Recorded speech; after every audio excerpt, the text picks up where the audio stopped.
Sok Mincai. Jom kita mandi sungai nak tak? Ya, aku okey je. Ayah kau tak marah ke? Ayah aku mana pernah marah dekat aku. Aku yang selalu marah dekat dia. Oh, ya hebatnya. Kau pandai-pandai ke? Aku pandai lah. Kau kenal Pandai Lino? Kenal.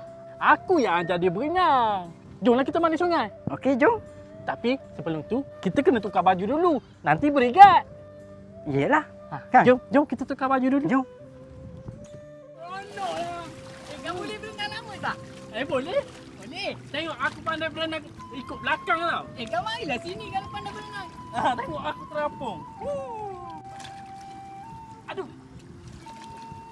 Ada batu. Manalah budak ni?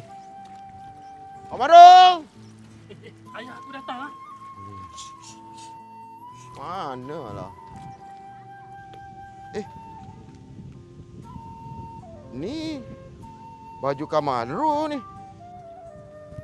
Kamaru! Oh, Kamaru!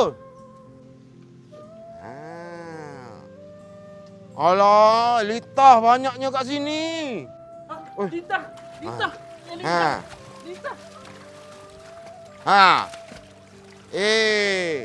Kat sini rupanya kau orang. Balik sekolah, tak balik rumah. Terus kau main air. Ya, Kau orang naik sekarang. Sebelum batang pahit ni hinggap kat belakang. Naik.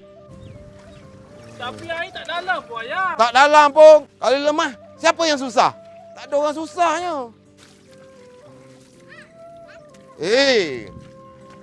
Ni baju tengok tinggal. Lari kau orang.